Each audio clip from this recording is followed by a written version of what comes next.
ఇంకోటి ex MP wife కూడా big boss వచ్చేదానికి ట్రై చేసింది అనేసి టాక్ వచ్చింది. ఇంకా ex MP wife Telangana CM Revanth Reddy గారికి మనవరాలు చైల్డ్ కేటగిరీలో. నేను బిగ్ బాస్ సీజన్ 8 or 9 అనుకుంటా హిందీ చూసాను. They enter a dog as a contestant. తెలుసా మీకు? అంటే ఆమె పెంపుడు కుక్కని వదిలి ఉండలేదు. ఆమెతో పాటు ఆ కుక్కను కూడా పంపించారు లోపలికి. అది ఉండింది పాపం. ఆమె ఉన్న 20 రోజులు 30 రోజులు 40 రోజులు ఆ కుక్క కూడా ఉండింది. ఆ కుక్క కూడా టాస్క్ లో పాటించింది. ఆ టీఆర్పీ వాళ్ళు ఏమైనా చేస్తారు. మీకు అర్థమవుతుందా? You understood right? ఇప్పుడు ఫర్ ఎగ్జాంపుల్ 4-5 days నుంచి చిరంజీవి గారి శ్రీజ రెండో కూతురు మన doctor Sreeja, she is highly anticipated participate in Bigg Boss అంట. అసలు వాళ్ళకి ఏం కర్మ పట్టింది ఆ పాపని బిగ్ బాస్ లో పంపించడానికి? ఆ పాప చదువుకుంటుంది. అంటే మీ ఇష్టం, రాసేయండి. సుమా కూతురు వెళ్తుందంట. సుమాని వెళ్ళడమే గ్రేట్, ఇంకా సుమా కూతురు కూడా దాంట్లో పోతుందంట. ఏం మాట్లాడుతున్నారు, ఏం చేస్తున్నారు? మీ ఇష్టం వచ్చిన రివ్యూలు చెప్తుంటారు పాపం పిచ్చోళ్ళు, వాళ్ళు రాసేస్తారు. అలాంటిది ఏమీ లేదమ్మా. వాళ్ళంతా తీసుకోరు, వాళ్ళంతా వెళ్ళరు. ఎందుకో చెప్పనా? దాంట్లోకి వెళ్తే నువ్వు లాగా ఉండాలి. ఒకటి గుర్తుపెట్టుకో, ఎప్పుడైనా ఒకటి గుర్తుపెట్టుకో, మన జీవితం గురించి పూర్తిగా ప్రతి ఒక్కరికి తెలిసిపోయింది అనుకో, వాళ్ళు మనతో ఉండరు. ఆ షో అలాంటిది. ఎందుకు వెళ్తాం మనం? నువ్వెంత స్క్రిప్ట్ నీ మైండ్ లోకి ఎక్కించినా ఏదో ఒకసారి నీలో ఉన్న వచ్చేస్తుంది కదా. వచ్చినప్పుడు తెలిసిపోతావా నువ్వే అని. ఇప్పుడు ఎక్స్ ఎంపీ వైఫ్ వెళ్ళింది అనుకో, ఆమె ఏంటనే తెలిస్తే ఆ ఎంపీకి కదా ముందు ప్రాబ్లం. ఎందుకు వెళ్తుంది? నీకు అర్థమవుతుందా? ఒక 100 రోజులు ఒక ఇంట్లో నువ్వు ఫోన్ ఉండదు, ఉండదు. నీకు ఓన్లీ కేవలం బట్టలు, వారం బట్టలు పంపించడానికి. దీని గురించి నేను ఒక టాపిక్ చేస్తా మీతో. బిగ్ బాస్ లో అసలు వీళ్ళకి బట్టలు ఎలా పంపిస్తారు, అట్ట రంగురంగుల బట్టలు. ఇప్పుడు అదొక జైలు లాగానే, ఇట్స్ ఏ హౌస్ అరెస్ట్. నువ్వు సూట్ కేసులతో లోపలికి వెళ్ళినప్పుడు నీ సూట్ కేసులో ఏవైతే వేసుకున్నా అవే తీసుకుని వెళ్ళాలి. వీకెండ్ కి నీకు జిగేల్ డ్రెస్సులు, కాస్ట్యూమ్ డిజైనర్లు, హెయిర్ స్టైలిస్టులు ఎట్టొస్తారు నీకు? ఇక్కడ అలాంటి ఎక్స్ ఎంపీల వైఫ్లు కానీ సో కాల్డ్ స్టేటస్ లో ఉండే వాళ్ళు లోపలికి వెళ్ళరు. వాళ్ళ జీవితంలో మెరుగుపరుచుకోవడానికి ఈ షో ఎంత ఇంపార్టెంట్ అవుతుందా అనే వాళ్ళే వెళ్తారు. నేను ఇప్పుడు వీళ్ళు ఎవరైతే బయట చెప్తున్నారు, మీకు తెలిసే ఉంటుంది ఆ నేమ్స్. మీరు తెలిస్తే అడగండి, నేను చెప్పేస్తా వాళ్ళ జీవితాలు ఏంటనేది. ఇప్పుడు ఇంకొకటి ఏంటంటే బిగ్ బాస్ దాని గురించి మొత్తం బయట పెట్టేస్తున్నారు కదా, పోస్టులు పెట్టడం అట్లా. ముందే స్టార్ మాకి చాలా మంచి పేరు ఉంది. సో వీళ్ళ ఇదంతా బయట పెట్టడం వల్ల స్టార్ మాకి పేరు తగ్గిపోతుంది. ఈవెన్ నాకు నచ్చే శాటిలైట్ ఛానల్స్ లో 2 ఛానల్స్ ఉన్నాయి. అంటే నాకు ఎప్పుడు ఈటీవీ ఇష్టము, కానీ ఈటీవీ అనేది నాకు ఎలా అయిపోయిందంటే దాన్ని చూడడం దేనికి అనిపించింది, ఓపెన్ గా చెప్పాలనుకుంటే. తర్వాత జీ తెలుగు, మా టీవీ 2 ఒకటే కేటగిరీలో ఉంటాయండి. ఎందుకంటే 2 కూడా టీఆర్పీ బేస్డ్ మీదే నడుస్తాయి. వాళ్ళ క్రియేట్ చేసే రియాలిటీ షోస్ కానీ అన్ని కూడా క్రింజ్ బేస్డ్ మీదే ఉంటాయి. మనకు గతి లేక మనం చూడాల్సిందే. అది ఖచ్చితంగా నేను ఒప్పుకుంటాను, నేను కూడా చూస్తాను. కాబట్టి ఎందుకు చూస్తున్నారు అంటే నాకు గతి లేదు కాబట్టి నేను చూస్తాను. అయ్యా మీరు కూడా చూడండి, మీ కర్మది. సో కాల్డ్ స్టార్ మార్క్ కానీ జీ తెలుగు కానీ ఈ రెండిటికి ఒకటే పేరు ఉంది. ఇద్దరు పోటీ పడతారు. ఒరే నువ్వు ఇంత క్రింజ్ క్రియేట్ చేసావు, నేను ఇంతకన్నా ఎక్కువ క్రియేట్ చేస్తా.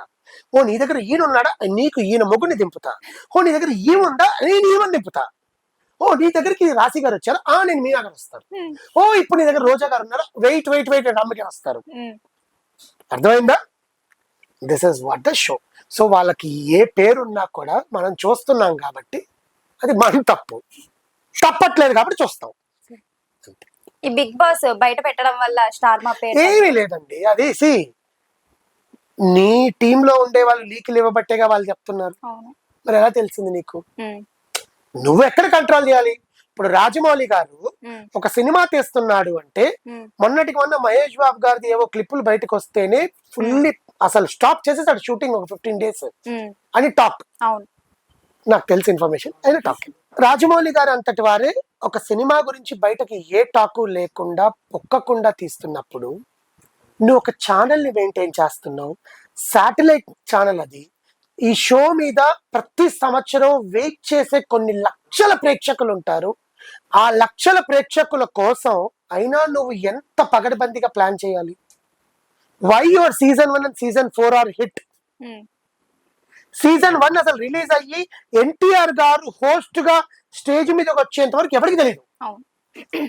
సీజన్ 4 అందరూ కరోనా, మాకు లాక్డౌన్, మాకు అసలు ఏం తెలియట్లా, మాకు పప్పులు ఉప్పులు తెలియట్లా, మాకు మా పిల్లోడు హాస్పిటల్కి వెళ్ళాలంటే తెలియట్లా, మా కుక్క వచ్చబోయేట్లా, వీటిల్లో ఉన్నారు. కానీ సీజన్ 4 అనేది వస్తుంది, దాంట్లో సోహెల్ ఉంటాడు, అఖిల్ సార్, అక్కడ కనిపించిన ప్రతి ఒక్క మొక్కాన్ని నేను ఎప్పుడు చూడలేదండి, నేనైతే చూడలే. అది కామనర్. నాకు అఖిల్ సార్థక్ కామనరే, సోహెల్ కామనరే, మెహబూబు కామనరే, హరియానా కామనరే, అది కామనర్ సీజన్. మీరేమైనా అనుకోండి, for me it is a commoner season, that is what it is a hit. మీకు అర్థమవుతుందా? అందుకని ఆ సీజన్ హిట్ అయింది. ఇప్పటికీ ప్రేక్షకులు సోహెల్ కి కానీ, అభిజిత్ కి కానీ, దానికి కానీ నెక్స్ట్ సీజన్ ఓటీటీ పిచ్చి లేపిచ్చేసింది బిందు మాధవి. ఒక్క ఆడపులి ఓకే, అలా ఆడ సింహం రంగంలో దిగితే ఎలా ఉంటది అనేది కూర్చోబెట్టింది. ఒక సో కాల్డ్ పర్సన్ ని అక్కడ, నువ్వు కూర్చో అక్కడే, నేను మాట్లాడతా, నువ్వు కూర్చో అనింది.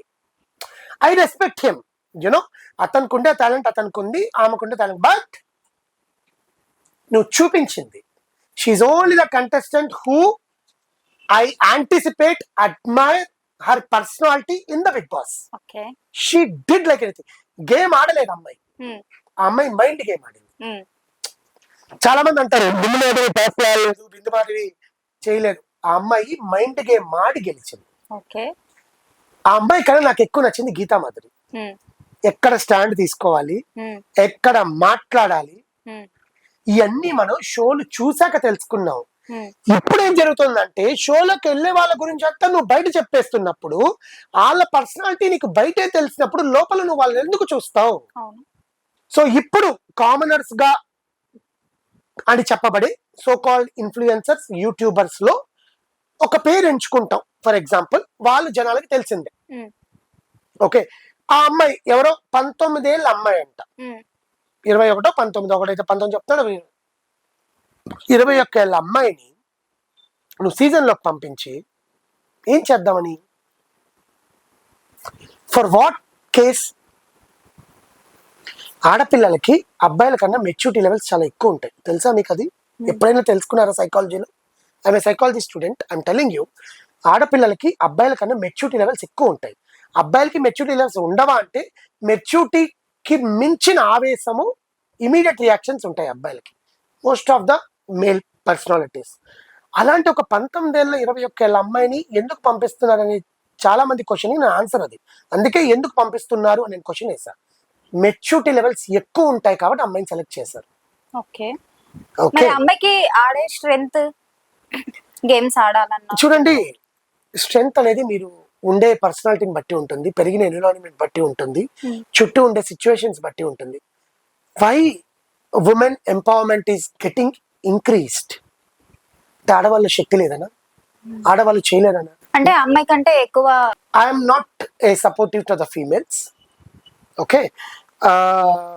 దాని ఏదో అంటారు కదా, ఫెమినిజం, మీరు ఫెమినిస్టా? నో, బట్ ఆడవాళ్ళు చేయగలిగింది మగవాళ్ళు కూడా చేయలేరు. దాని కింద కమెంట్స్ మీరే పెట్టుకోండి ఏంటో అనేది. సో అంతటి పెయిన్ భరించిన ఆడదానికి శక్తి లేదా? భూమాత, భూదేవి ఆడదేగా, శక్తి లేదా? శక్తి గురించి ఎందుకు మాట్లాడుతున్నారు? ఆ లోపలికి వెళ్ళాక ఆ ఇచ్చే టాస్క్ని నువ్వు ఎదుర్కోవాలి.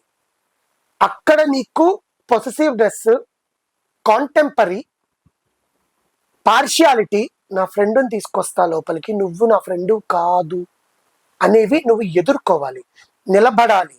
అలా నిలబడిన ఒక ఆడపిల్ల ఎవరో చెప్పనా అండి?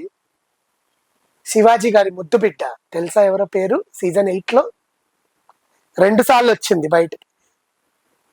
రాధిక అని పేరు చెప్పుకున్న రతిక. ఓకే, పల్లవి ప్రశాంత్ని ట్రాప్ లో పడిచి రతిక నిలబడింది, నన్ను సెలెక్ట్ చేయి, అప్పుడే నేను టాస్క్. నువ్వు ఎన్ని గంటలు నిలబడతాను అక్కడే, అవును, నువ్వు నన్ను సెలెక్ట్ చేయి, నేను నిలబడతా అంతే. కానీ ఆ అమ్మాయి ఏదో, ఆ అమ్మాయికి ఉండే ఆ ప్రెషర్, నేను గెలవాలి, ఓవర్ కాన్ఫిడెన్స్ తో అమ్మాయి వచ్చేసిందే. కానీ that personalities I need, that have seen in Tejaswi Madivada. ఒప్పుకునేదే కాదు, శ్రీముఖి, ఫైమా, పునర్వరి భూపాలం, వీళ్ళందరూ కదా శక్తులే కదా, వీళ్ళందరూ ఎందుకు ఆడలా? సో కాల్డ్ రివ్యూవర్స్ ని చెప్పమని చెప్పండి, ఎంతమంది కంటెస్టెంట్ ఎక్కడ ఉన్నారో గూగుల్లో సెర్చ్ చేయకుండా, వికీపీడియాలో సెర్చ్ చేయకుండా. నాకు నిద్ర లేపడిగా నేను చెప్తా ఏ సీజన్ లో ఎవరున్నారని, వాళ్ళని చెప్పనండి. ఎతుక్కుంటారు వికీపీడియాలో, ఫోన్ లో చూసి సీజన్ 8 లో ఎవరున్నారు, సీజన్ 8 లో ఎవరున్నారు అని చూసుకుంటారు. వీళ్ళు పునర్నవి ఒక సీజన్ లో మాట్లాడతారు తెలుసా మీకు? అస్సలు నిలబడి ఇట్లా కడిగేస్తుంది ఇది వేసేటప్పుడు. వాళ్ళకి ఒక పెయింట్ లో ఇలా ముంచి ఇలా బుగ్గ మీదనో నెత్తి మీదనో చెయ్యాలి. షీ కిల్డ్ కల్పన. ఆమె ఒక సీజన్ లో అది గెలవాలని ఆమెకి యూరిన్ వస్తున్నా కూడా, ఇదే చాలా మంది మాట్లాడారు, ఐఎమ్ సో సారీ, నేను ఇది మాట్లాడకూడదు ఒక ఆడవాళ్ళ గురించి, బట్ అది అందరు చెప్పారు కాబట్టి నేను కూడా చెప్తున్నాను. అది ఎంతవరకు నిజమో ఆ పర్సనాలిటీస్కే తెలుసు. కానీ అక్కడ ఆ సైక్లింగ్ టాస్క్ లో ఆమెకి యూరినేషన్ వస్తున్నా కూడా ఆమె గెలవాలన్న తప్పంతో యూరిన్ కూడా అక్కడే పాస్ అయిపోయే స్టేజ్కి వచ్చేసారంట ఆమె. That is what the female power. It is not that where bikini or t-shirts వేసి ఎక్స్పోజింగ్ చేసి ఇవన్నీ మాట్లాడుతున్నారు కదా, అయ్యిగా చూడాల్సింది. వాళ్ళు నిజంగా ఇంటిని ఎలా చక్కదిద్దుతున్నారు, అక్కడ ఎలా పర్సనాలిటీస్ గా ఉన్నారు అని. అబ్బాయిలు ఏమైనా చేస్తారండి, వాళ్ళకి కండబలం ఉంటది, జిమ్ములకి వెళ్తారు, ఈ చేస్తారు. సో కాల్డ్ పిఆర్స్ గుర్తించాల్సింది ఇది. ఓకే, ఇవన్నీ ఇప్పుడు సీజన్స్ లో లేవు. ఇవన్నీ కూడా నేను చెప్పింది కూడా సీజన్ 5 తో ఎండ్ అయిపోయినాయి. సీజన్ 6 నుంచి లేదు. సీజన్ 6 అంతా స్క్రాప్. 7 అంతా అన్నా నేను మట్టిలో అన్నం తింటున్నానన్నా, నేను మట్టే తింటానన్నా, అసలు నేను మా ఇంట్లో బియ్యం బస్తాల కన్నా మట్టితోనే వండుకుంటాం, మేము 4 గింజలు బియ్యం వేసుకుంటాం, అసలు కిలో మట్టితో వండుకుంటామన్నా అన్న పల్లవి ప్రశాంత్ని గెలిపించారు. గెలిపించేసరికి సీజన్ 8 అంతా కూడా స్టార్ మా బ్యాచ్ దిగిపోయింది. ఇంకేడ చూస్తాం మనం బిగ్ బాస్ ని? ఏం రివ్యూ చెప్తాను చెప్పండి? ఇప్పుడు నాకు ఛానల్ కి వ్యూస్ కావాలి, రాహుల్ అయ్యర్ అనేవాడు బయట మాట్లాడాలి కాబట్టి నేను చెప్తా, గానీ నాకు ఇష్టం లేకుండా చెప్పిన రివ్యూలే ఆ 3 సీజన్లు. నేను నిజంగా చెప్తున్నా, అసలు ఒక సీజన్ లో ఉంటాడండి, అసలు ఆరిపోయే దీపం. ఆ దీపానికి దండం పెడతా, వాడు మళ్ళీ వస్తున్నాడండి ఈ సీజన్ లో. ప్లీజ్ నిజంగా చెప్తున్నా, స్టార్ మా నిజంగా ఆయన కానీ మళ్ళీ తీసుకొచ్చారంటే ఎవరో చెప్పండి. చెప్పండి ఆరిపోయే దీపం అని, అంతే. ఆ దీపమే వస్తారు మళ్ళీ. ఆ దీపాన్ని మాత్రం తీసుకురాకండి. వాడు రాడు, వచ్చాడంటే మనం ఏం చేయలేము. ఇంకా రివ్యూవర్స్ అందరూ నిజంగా చెప్తున్నా, యూట్యూబ్ లో ఏ బిగ్ బాస్ రివ్యూ చెప్పదు ఆయన లోపలికి. ఎందుకు అంతగా నెగిటివ్? మీరు చూడండి ఆ సీజన్ చూస్తే నెగిటివ్ ఎందుకంటే ఆయన ఒక నెగిటివ్ చేయాల్సిన పని లేదు, ఆయనే చేసేసుకుంటాడు. ఆయన చేయాల్సిన పని లేదండి. అసలు ఆయన ఒక షోలో అడుగు పెట్టాడు అనుకోండి, ఆయన మీద ఒక జోక్ వేయాల్సిన పనిలే, ఆయన వైఫ్ గురించి మాట్లాడాల్సిన పనిలే, ఆయన యాక్టింగ్ గురించి మాట్లాడాల్సిన పనిలే, ముఖ్యంగా ఆయన హెయిర్ గురించి మాట్లాడాల్సిన ఆయనకైనా చెప్పేసుకుంటాడు. అంటే యాంకర్ కూడా ఛాన్స్ ఇవ్వడు, రివ్యూవర్స్ కూడా ఛాన్స్ ఇవ్వడు, ఆయనే అయిపోతాడు నెగిటివ్. అందుకే ఆయన ఆరిపోయే దీపం. సో ఇలాంటి క్రింజ్ కంటెస్టెంట్ అని మీరు కామనర్స్ అని చెప్పి లోపలికి పంపిస్తున్నారు కదా. స్టార్ మాకు వచ్చే నష్టం ఏం లేదండి, నెక్స్ట్ సీజన్ చేసుకోండి. ఈ సీజన్ లో చేసిన తప్పులు నెక్స్ట్ సీజన్ లో ఉండకూడదు. ఏం సరిదిద్దుకోరు, అన్ని అలాగే జరుగుతున్నాయి 4 సీజన్ నుంచి. But I'm expecting really a good show this season. ఎందుకంటే నాగార్జున గారికి కూడా చెడ్డ పేరు వచ్చింది లాస్ట్ సీజన్ లో. హీ సపోర్టెడ్ లాస్ట్ 2 సీజన్స్ లో కూడా జనాలు ఎవరినైతే ఆదరిస్తున్నారో వాళ్ళనే సపోర్ట్ చేశారు, కానీ రియల్ కంటెస్టెంట్ ని సపోర్ట్ చేయలే నాగార్జున గారు. ఆయనకి ఇచ్చిన స్క్రిప్ట్ అలాంటిది, ఆయనకుండే బిజీ స్కెడ్యూల్ లో ఆయన ఆడి చూస్తాడండి 24/7. అర్థమైందా? షో స్టార్ట్ అయ్యే 1-2 hours ముందు ఆయన ముందు ఒక మేనేజర్ కూర్చొని, ఒక డైరెక్టర్ కూర్చొని, సార్ ఇది జరిగింది సార్, మీకు అనుగుణంగా మాట్లాడండి అని. ఆయన ఇన్ని సీజన్స్ చేశాడు కాబట్టి ఆయనకుండే అనుభవంతో, ఆయనకుండే యాక్టింగ్ తత్వంతో ఆయన మాట్లాడేస్తాడు. సో అంతేగాని ఆయన చూడరు. ఇవన్నీ మనం ఒక ఎపిసోడ్ లో చెప్పుకుందాం, కానీ సో కాల్డ్ కామనర్స్ గా వస్తున్న వాళ్ళు కామనర్స్ కాదండి, వాళ్ళు so called influencers and YouTubers.